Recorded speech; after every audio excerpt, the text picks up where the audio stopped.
آج ہمیں سوچنا ہے کہ جو ملک اسلام کے غلبے کے لیے لیا گیا، آج اس میں کفر کیوں غالب ہے، اس میں آج ظلم کیوں غالب ہے؟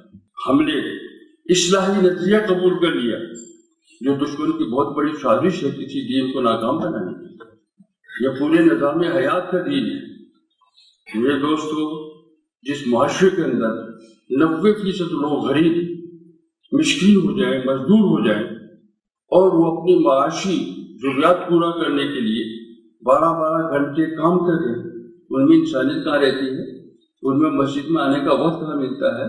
ان کے بچے جو غربت اور افلاس کی وجہ سے گلیاں دھوتے پھرتے ہوں، جھاڑویں دیتے پھرتے ہوں، حالانکہ دنیا میں آزاد قوموں کے اندر یہ قانونی حیثیت موجود ہے کہ جب تک ایک بچہ بالغ نہ ہو جائے، تعلیم یافتہ نہ ہو جائے، اس سے کوئی کام نہیں ہوتا۔ یہاں کے معصوم بچوں کو دینی اور دنیا دونوں تعلیموں سے محروم۔ اس سسٹم نے اتنی بے روزگاری پیدا کر دی، نہ تعلیم دلا سکتا ہے، نہ علاج کرا سکتا ہے، نہ مکان میں رہ سکتا ہے، نہ اپنی روحانیت کو درست کرنے کی اس کو فرصت مل سکتی۔ یہ کیا حیوانیت کا نظام ہے؟ ہم نے کیسے سمجھ لیا کہ ایسے سسٹم میں رہتے ہوئے ہم لوگوں کو اسلام پہ لے جا کر سلط کریں؟ آج ہمارا حال یہ ہے کہ ہم ایک مسجد میں چند فیصد لوگوں کو بلا کر ہم سمجھتے ہیں ہم ان کو جنت میں بھیج رہے ہیں۔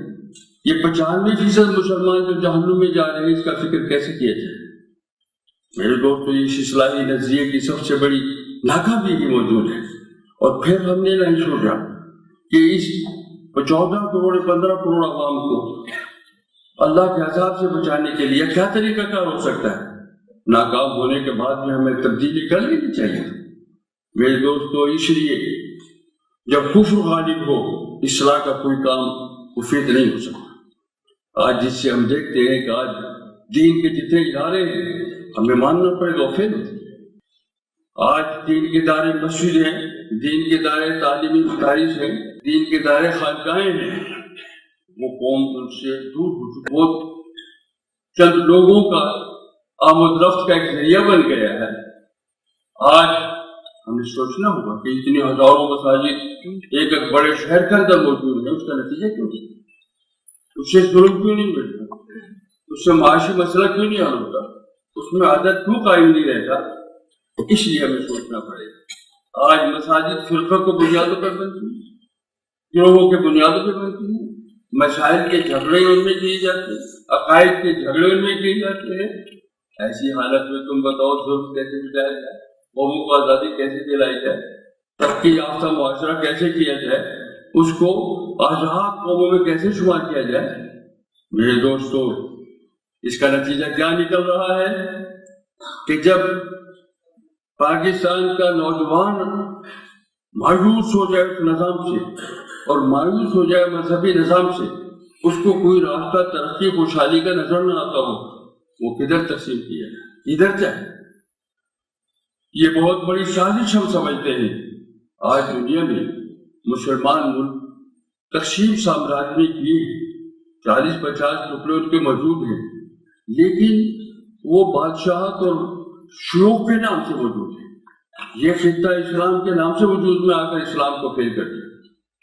ہمیں سوچنا ہوگا کہ 57 سال کے اندر ہمارے میں کون سا سسٹم ہے جس نے اتنی خرابیاں پیدا کی؟ یہ قتل و غارت گری ہوئی، یہ رشوت کا بازار گرم ہے، یہ بھوک موجود ہے، یہ جھوٹ موجود ہے، یہ تجارت میں دھوکہ موجود ہے، سمجھے یہ حقوق توڑے جا رہے ہیں، گھر گھر میں فتنہ موجود ہے۔ یہ کس نے دیا ہے؟ یہ کس کے سسٹم کے اثرات موجود ہیں؟ میرے دوستو، اس لیے ہمیں سوچنا ہوگا، ہمیں اعتراف کرنا ہوگا کہ آج اس ترقی یافتہ سسٹم کے نتیجے میں، ان رہنماؤں کے نتیجے میں آج ہم 80-90% بنیادی ضرورت سے محروم نظر آتے ہیں۔ آج قتل و غارت گری کے واقعات سے کچہریاں بھری ہوئی نظر آتی ہیں۔ آج بازار ہمارے بدیانتی اور دھوکے اور نمبر 2 کے کاروبار سے چلے ہوئے موجود ہیں۔ یہ کیا پہچان ہے مسلمان کی؟ میرے دوستو، 1000 سال تک جس قرآن کتاب اور حضور کی صحبت کی کتاب نے دنیا انسانیت کی رہنمائی کی ہے، آج اس قوم کا کیا حال ہے؟ کلمہ پڑھنے والے بھائی سامراج کے اڈا، دوسرے مسلمان ریاستوں کی آزادی سلب کرنے کا کام اس سے لیا جاتا ہے۔ اقتصادی تباہی کا کام اس سے لیا جاتا ہے. ذرا تم سوچو تو اپنے گریبان میں منہ ڈال کر کہ تمہیں کیا ملا؟ غربت، افلاس، بھوک، بے روزگاری، بد اخلاقی اور تباہی بربادی. اور سامراج نے تمہارے سے کیا حاصل کیا؟